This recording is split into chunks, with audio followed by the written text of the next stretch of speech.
Okay, everybody, back again. This is Old Buck Dave, one of the two Old Bucks, and with me is none other than Old Buck Dell. Old Buck Dale. But we have a secret, super surprise today. We have a guest with us. I guess he's a guest, and we're going to be a guest of his. And our guest would be J.R. Stoffel, who's got his own podcast called Three Things with J.R. And he's graciously agreed to chat with us this evening, and so we're looking forward to this. JR, how are you doing? I am doing quite well on this lovely Sunday evening. How are you two guys doing? Doing well, doing well. Other than I have no water to my house. That's not good. Not good, but other than that, I'm just doing great. I'm, And I myself I'm doing fine, and I was rather excited. I've been excited all day to get a chance to talk to a JR and just another podcaster. Another podcast. So, Well, Dale, why don't you let everybody know what the connection is here, and how we got the JR. Well, basically, I know somebody who knows JR, and I said, "Geez, you know a podcaster?" I said, "I'm a podcaster," and she said, "He's a podcaster," and I said, "Well, let's tell him about us, and maybe he'll give us write to us, and we can talk to him. It'd be fun to do that." So the connection was made, I guess, verbally, and JR took the trouble to write to us, and away we go. We're here right now. So here we are. Mm-hmm. So JR, can I start by asking you something? Absolutely. Okay. Now, your podcast says you're an actor, a comedian, musician, so you're already way more talented than we are. It doesn't say how good I am at any of it. Okay. Well, look, we all know podcasting is like printing money. We're just swimming in money here as a result of the podcast income. But do you have a day job to keep you amused while you're not podcasting? I do indeed. I've been employed at Crutchfield for the last 26 years. Crutchfield is an online retailer. That's the electronics? You got it. Yep. Yeah, good stuff.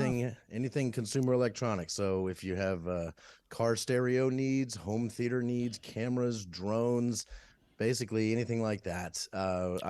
My job is to teach our new advisors how to help our customers. So if you're shopping on our website and you want help from a human, that's one thing you can get at Crutchfield, and it's really good help. You can call, you can chat online, and you'll be talking to somebody who I've taught. I've probably taught them all about the gear itself, as well as just how to figure out what product we sell might fit someone's needs, and of course, all the policy and procedure stuff too. So that's what I do all year long, is I teach new sales advisors at Crutchfield. Nice. So you can actually talk to a real person. I was going to say, Dave, we did, JR, we've done podcasts on the inability to get to a human person. And I find that refreshing that you're saying, no, we have a business that actually helps a person get to. That's a big plus in today's world. Yeah, that's why we do it. When you call Crutchfield, you will hear one recording, and then you'll hear a live human. The recording simply says we're recording these calls, for quality assurance, like you're going to have anywhere, just to fill all the legal battles with that. And then you're not going to have to press 1 for sales and 2 for tech support. None of that stuff. Your phone's going to ring and it's going to go to an advisor, as long as we don't have a bunch of customers on hold. So really, what other companies are lacking is where we thrive. It's our strong suit, is our people, and we want our customers talking to our people as easily as possible. Well, that explains a point that Dell and I made to each other independently, and that was, boy, this guy's a good speaker. His elocution is great, very articulate. So that makes sense. That's your job. It is what I do all day, every day, as I'm explaining things to people.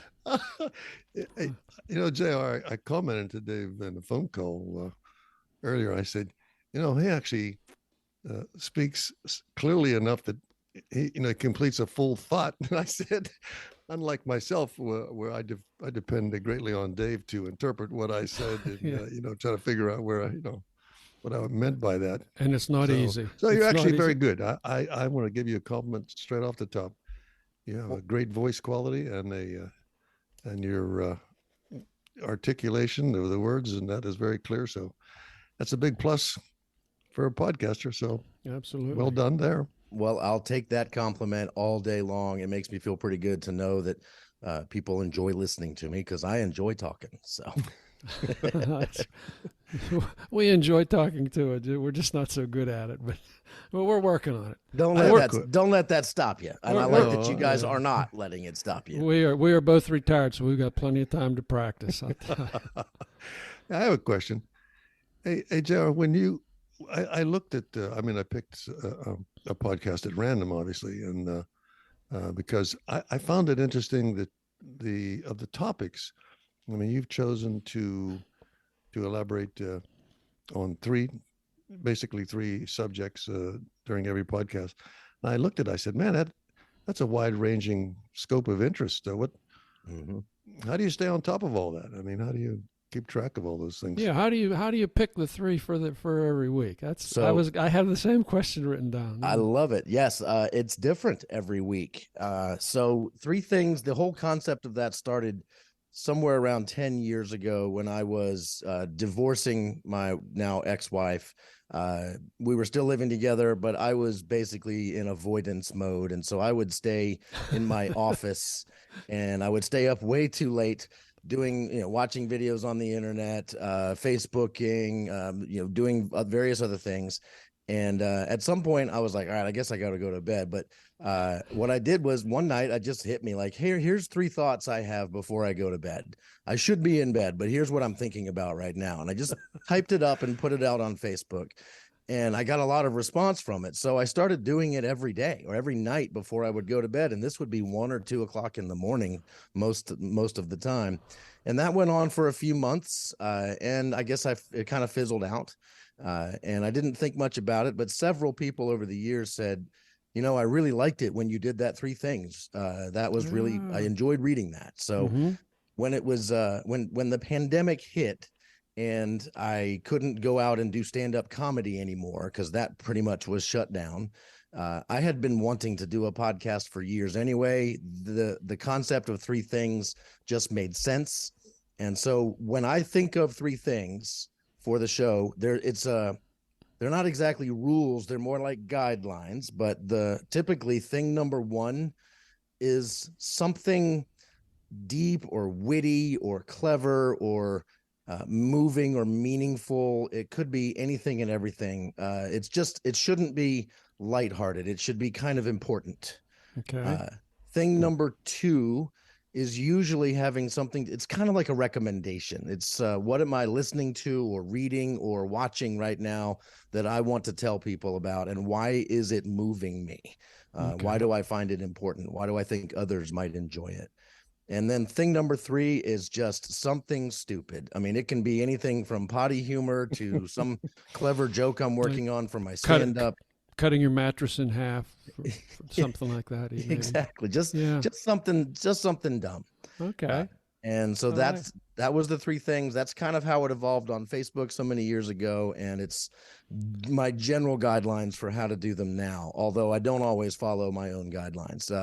I play fast and loose with those rules. Well, that's the great thing about being the boss, right?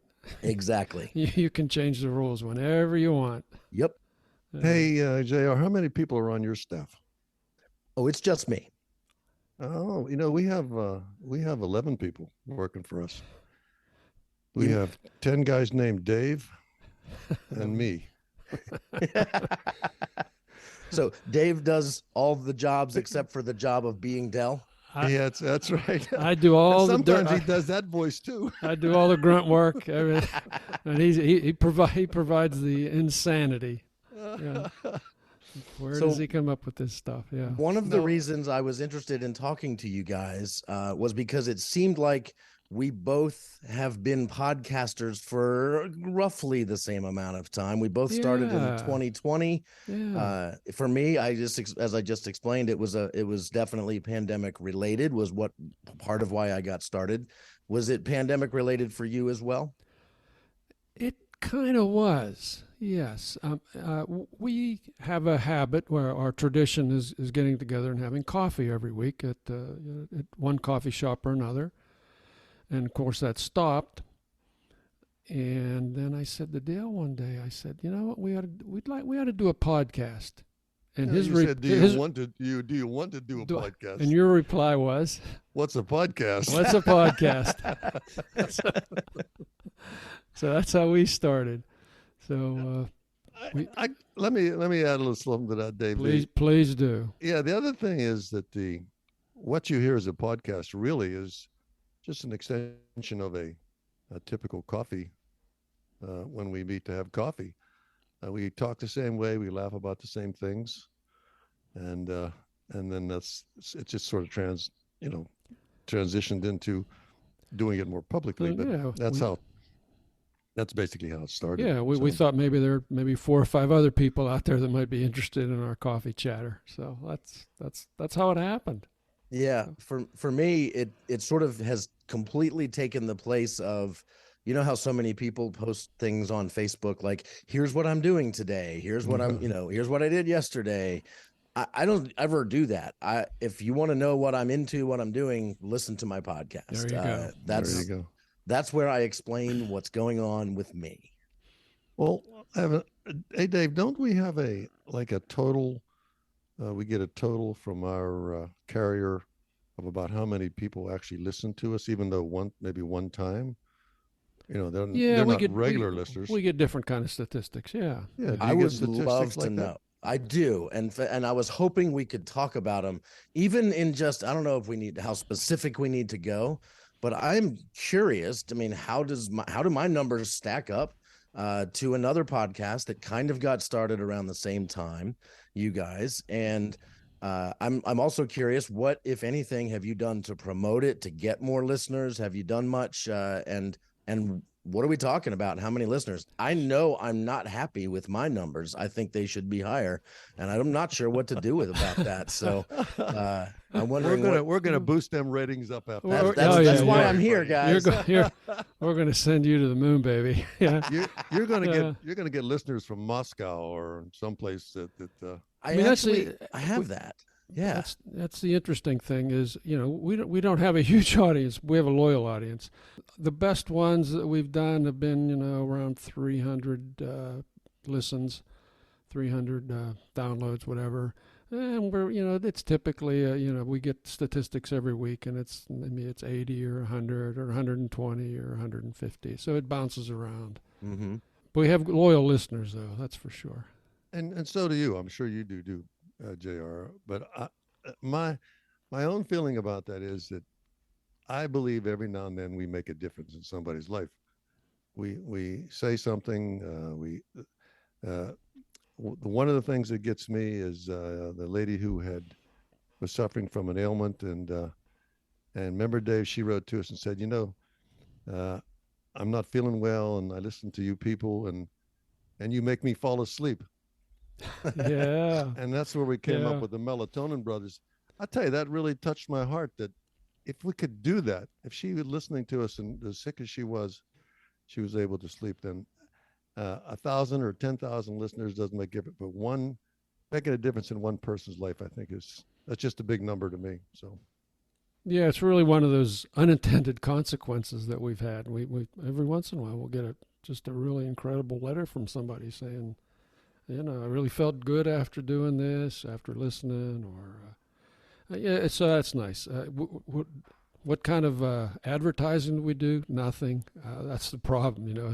We even tried. We even mentioned people. I even wrote to people, and they didn't even respond. We went on Twitter, but I don't know what to say. So we just got a couple followers on Twitter. I was banned from Facebook, so I can't do anything there. So. Oh boy, what'd you do? I didn't do. It was very innocent. It was very innocent when I was signing the Bucks up. You know, I used a combination of our names. I didn't use my name because I didn't want. I didn't want it to be me. I wanted it to be the Bucks, and somehow they figured out it was a fake name, and they immediately banned me, banned us. So, Oh, No. were you trying to create an actual, like, a person's Facebook page? like a Uh, page for the Bucks, yeah. And whatever I did, I did hit the uh, wrong things, and I was, yeah, I was Face, torched. Facebook has made that easier. I have several Facebook pages that I manage. One for Three Things with JR, one for the band that I'm in. And so it's pretty easy to do that now. I don't know how long ago that was for you, but it's not too bad these days. Okay, well, that was right when we were starting out. Yeah, So, yeah, yeah. So Hey, okay. JR, let me pay you another compliment. Let's go. I'm ready. The fact that that you do all that you do, and I believe you have a loyal group of people that listen to you. But even if you get a random selection or something like that, I just have a feeling with your style and your just your radio demeanor that you make one person, you make somebody smile, and you make somebody laugh, and that's to me is all worth it. I think you're doing a great job. I'm gonna go stand up and say that people should just check you out, especially maybe a few that are listening to us on a regular basis. Maybe they'll switch over there and just hear what you have to say. I would love that because I think that my show is not only appealing to people that know me. I think I have interesting takes on things and fun ways to talk about them in a good sounding podcast, right? That's what I'm striving for is the good audio quality, good content. And I think if anybody gave it a listen, it's got wide appeal as far as I'm concerned. I agree. So, Absolutely agree. Absolutely. Hey, we got weights and fish, man. there you go. That was great. That was. That thing, I sat down that night and had no idea what I was going to talk about on the podcast that night. And I was scrolling through a news website and I was like, what? Let's check this out. And then I started seeing the videos with the weights and the fish and all of the videos that went viral with that. And everybody was covering it, from everybody from Fox News to the Huffington Post was on it. I thought, if everybody's covering this basically the same way, this is real. And it just, something about all the video just grabbed me. And I wrote out most of my thoughts on that, recorded it as the podcast. The next night I went and did it as a shorter, like a 5-minute stand-up routine, and it got wonderful laughs there.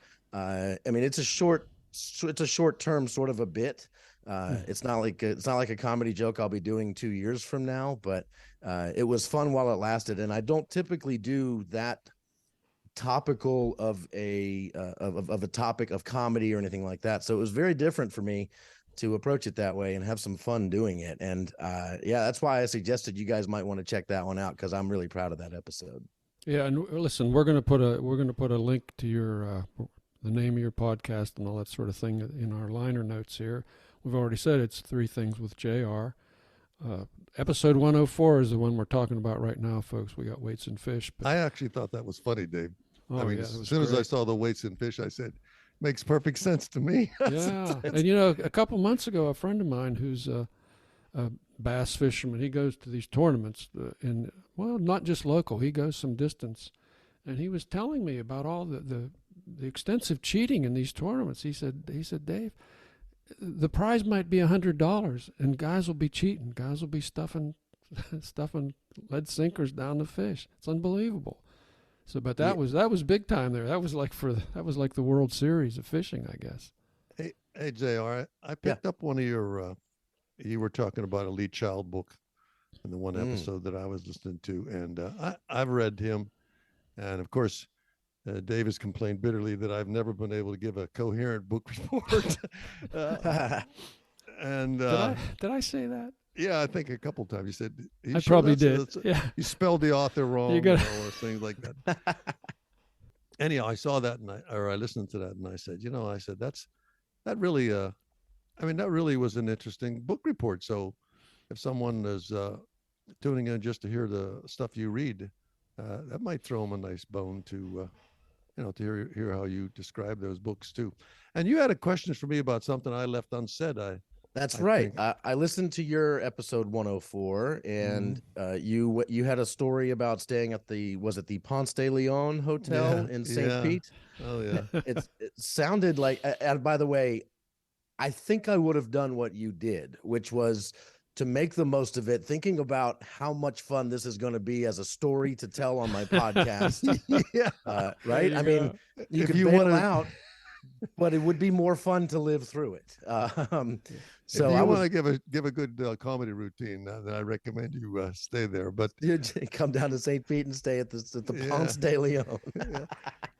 But Uh, the way that your question was is how did I know that what the price discrepancy was? Well, you said in the episode, the price ended up being much higher than I thought it was going to be, and I'll explain why at the end of the episode. So And of course I didn't. I was but, eagerly waiting for that sort of resolve, and it just didn't happen. So yeah, I want to know. Oh, here I'll give you the answer to that Okay. question. I asked when I saw the numbers on the credit card numbers, and then I said, "Lady, I said, would you give me a receipt?" And she gave me a receipt for what the hotel was paid, what I technically paid for the room, and it was like $36 cheaper. And that even and I had to pay a special $20 parking fee just so I had someplace to put the car. Mm-hmm. But that's how I knew that the website that booked that hotel must book risky business. So that's a story. That's how I found out there was such It's a all large clear now, commission. right, JR? It's all clear now. Welcome to my world. Yeah. Did that answer my question? I'm not hoping sure. it did. I don't think so. I don't think Well, it's close. It was come on, close. guys, give me a break here. All But I'm right, telling all you, Hey, I got from the hotel receipt, from what I paid the credit card and hotel receipt was a big difference. And she said, "This is all you paid us." And I said, "But I paid more than that." She said, "Not our problem, man." Otherwise, the adventures that we sometimes choose are for topics. I mean, Dave and I have different interests, but we have each other to bounce all this stuff off, and that's a big plus. You notice we're old friends, JR? Mm-hmm. Yeah. probably long since we were like 8 or 9 years old. Something. Oh, like that We was- really, really, really hope that comes across because our podcast is based on friendship and having somebody to talk to, and so that's what we base our And our you premise guys, on. you guys don't live close enough to each other to do the show like together in the same room. We could, but we don't like each other that much. No, we could, but we do sometimes that. it's just Sometimes convenient. we do. Yeah, it's sometimes we just like for example, the last episode I called Dale at like 1:15. I said, "Hey, you want to do 2 o'clock?" And he says, "Sure." He says, "Let me see. I got some notes here. He said I can talk about a bus, a bell, and a bed." I said, "Okay, that's the planning we do." So But sometimes we do have coffee. We definitely still have. We get together we for do. coffee. We just don't record those sessions unless we're Yeah. because it's hard So- to do that in Starbucks. I do sometimes think it would be nice to have a co-host, somebody to always have somebody, something to bounce things off of. And I do another podcast for my job at Crutchfield. I'm also the host of Crutchfield, the podcast. So if anybody's interested in a more consumer electronics driven podcast, there you go. Okay. And on that show, I typically do have a co-host. There's always an interview and a co-host. And so I am always bouncing stuff off, and that is quite a bit of fun.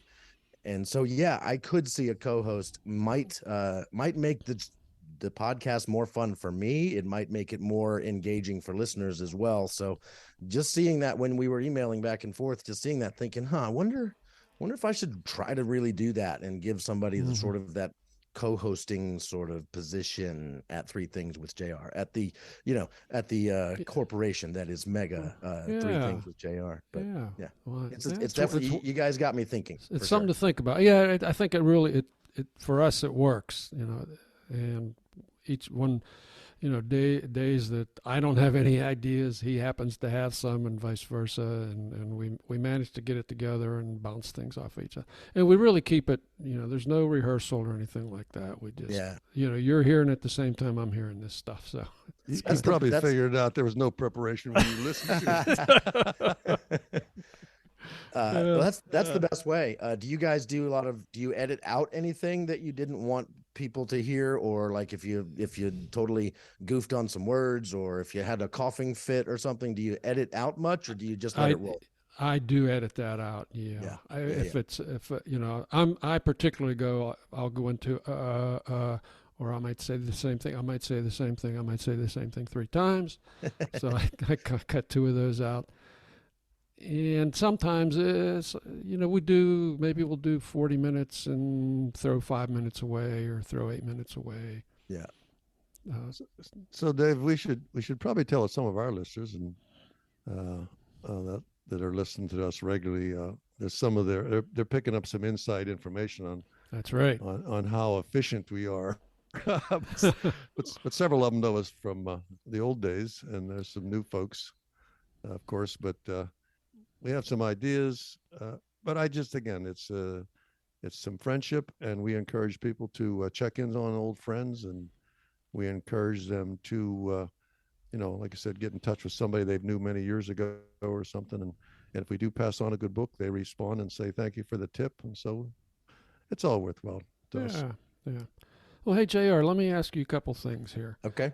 Your bio on your podcast says actor, comedian, musician. You've already referred to the stand-up already. So tell us a little bit about those 3 things: acting, comedy, and musician. So I know you're a drummer, right? I am indeed a drummer. I always wanted to play drums. I never had a set of drums. I wasn't taught as a kid, although my mother did have a set of drums when I was a kid, and I fell asleep with my head in her kick drum. So I've had rhythm beat into me from a young age. Literally. Yes. And it was somewhere in the neighborhood of 20 years ago now, that maybe not quite that long, that my ex-wife, she got me a set of drums one year for Valentine's Day. It was one of the coolest things she ever did. Wow, look at that. She remembers it as probably the biggest mistake of her life. But I remember it as one of the coolest things she ever did. She got me a video. I watched the video. It got me going with basic beats. And I just played along with songs in my basement for a couple years. And then I met a guy at a barn where we were keeping my daughter's horse. And he said, hey, you should come over to my friend's house. We play music. And I was like, I don't know if I could bring my drums over. He's like, nah, we got a set of drums. And so I showed up with a pair of drumsticks. And for the first time ever, I played music with other people live in the room. And that experience was life-changing. And I've basically been in a band ever since with some of those people, but mostly different people now. We're a rock and roll band. We are the current iteration of our band is called To Be Fair, TOBEFARE, To Be Fair. And we literally just this week put out 2 new songs called Transparent and Love Will Find a Way, which we all wrote together and had a really good time recording earlier this year. We're quite proud of them. So if anybody wants to check those out, it's available anywhere you stream songs. So I have been enjoying playing music live with other people for quite a long time now. Nice. And what about the acting and comedy? Yeah, so acting, I did a little bit in high school. I was in one play in high school, and then really didn't do any acting until almost exactly a year ago now, when my cool girlfriend that I'm with now, she really helped me realize that I enjoy musical theater. I thought that was something I hated up until she made me go to a Broadway musical with her 7 years ago. And I've kind of been hooked ever since. And every time we would go to one, I would think to myself, gosh, I kind of want to do this. This seems awesome. And finally, one day she sent me an audition page for a local theater that was taking auditions for A Christmas Story, the musical. You guys have seen the movie A Christmas Story? Right. Mm-hmm. Yeah. Ralphie and the BB gun and the tire and the fudge. And yeah. So they do a musical of that. It was on Broadway, not for very long, but they take that whole story and they do it to music. And I auditioned for the role of Gene Shepherd, which is the guy who wrote A Christmas Story. And he's basically has a radio show in this show, and he narrates the story just like the movie has a narrator. That's the voice of Gene Shepherd, actually. So my okay. job was not to just be off stage, but to be intertwined with the actors, narrating the story. It's a little bit of singing, a little bit of dancing, but mostly just talking to the audience. And I mean, Hmm. I got to tell you, every second of being at the theater for rehearsal, for preparation, for tech week, for performances, just it was everything I wanted it to be. I knew I wanted to be in more. So now I've been in 2 more since then. Something Rotten and Kinky Boots are the next 2 shows I did. And I'm taking this fall off because I got a lot of stuff going on, but I'm planning to audition for more shows in 2023 because it's the new thing that's got me super excited. Nice. Unbelievable. Yeah. Unbelievable. I think that's fantastic. I have a question though. Do you have Mhm. time to sleep? Do you ever sleep? Yeah. I'm getting tired listening to all this, man. I'm impressed. I take a nap every day. I don't know about you, Jay. Yeah. Sometimes I make up for it on the weekends usually, but even then there's stuff I want to do. So yeah, I don't get as much sleep as I should for sure. Hey, I do need your help, JR. I'm going to ask you to help me out with something. Oh, If okay. you happen to run into Elon, Elon Musk, I've heard of him. right? Well, if you happen to run into or know somebody that knows him, tell him old Buckdale was trying to get in touch with him. He's We the want a guy that little- almost owns Twitter. That's the guy.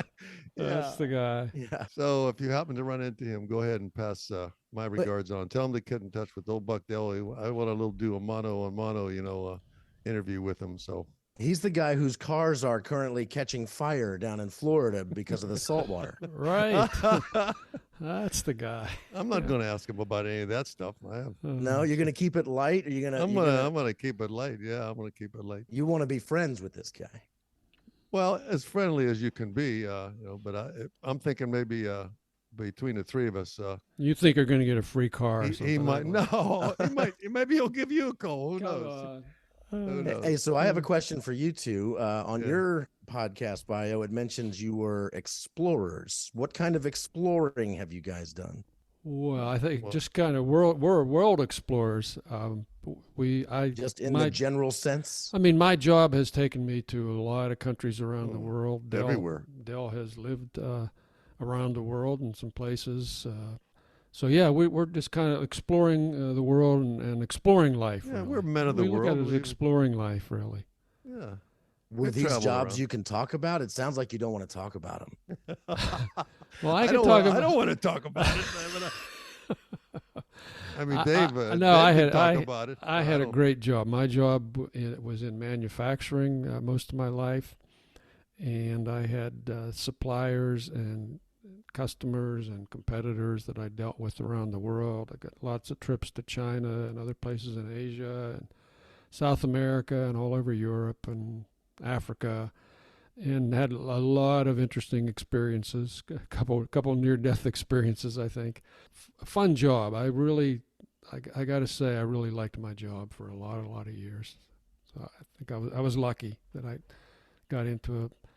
got to see the world on somebody else's nickel. It is nice having a good job that you enjoy doing, Yeah. especially if you get paid to get all the travel around the world. That sounds fantastic. Oh yeah, it was great. It was great. And my travel, the gist of my travel adventures would probably, I guess, to sum it up very simply, would be, I was mostly taken to the border at gunpoint and told not to come back. Oh, He's not making this up. okay. I said, okay, all right, guys, all right, bye. And Well- this is probably the first time that anybody else I has think- heard this. I think if you want to take your podcast from 300 listeners to like 1,200 listeners, that might be stuff to talk about. No, we don't talk No? about that. No? No, you just- Would you come on my podcast and talk about it? Every- You can no, go everybody- incognito that way. Everybody has two. Every country has 2 borders: the one in and the one out. So when you go out, you're in some other country, and you just carry on. So I think we're almost out of time, but I would love to do something here to finish this up if you guys are game. Sure, yeah, Go ahead. please do. I would love to make you guys, I'm putting you on the spot now, to give me 3 things. I'll prompt you and just come out with whatever comes to mind quickly. So thing number 1, Tell me something meaningful, something clever, witty, some life motto, something you want words to live by. Anything you got, either one of you. When you cut your mattress in half, there's no turning back. That sounds more like a third thing than a first thing. Yeah. Like the Rolling Stones say, you can't always get what you want, but if you try sometimes, you get what you need. Those are great words, and that's the spirit of thing number one. And if we all remember that, we'll be better people. All right, thing number two. Give me something that is moving you guys right now, something you want others to know about that's out there in the world. Books, songs, TV shows, movies, anything. I personally would like to have more people involved in public transport. I'm a bus driver or bus rider. I use public transport a lot. I think more people should support it. That moves me. I like to write. I'd like to get more short stories out there in front of the public. And if I take some time off from podcasting, maybe I'll do that. No, there you go. I guess I really didn't answer your question. Neither one of you did, but that's okay. That's okay. Well, that's part of our skill level, There you go. You guys, we're aloof and we can, avoid successfully evaded it. I like it. Thing number three is sometimes the hardest one. Tell me something just stupid, funny. Emphasis on stupid. Yeah. All right. When you cut your mattress in half, there's no turning back. Think about that. I thought about that the other day. Yeah. Once you do that, you're committed. You can't put it back together. You can't use it. Nothing else to do with it. You got to start afresh. We'll have to talk again to figure out why you're cutting mattresses in half. But this one, I wanted to see how it was made. Actually, that's why I did this one. I don't do Zoom very much. What's going to happen when this less than 1 minute thing? It's just going to turn us off here. It's just going to turn us off. So I didn't say goodbye, huh? Yeah. Why don't we say goodbye right now? It's been a pleasure, gentlemen. I would love to do this again sometime. All right. Likewise. Thank you, JR. Thank you very much. And all our listeners, thank you for listening. Two old bucks and our guest, JR. Take care, everybody. What we're going to come up with next time. Adios, guys. Thanks so much. Adios. Bye-bye.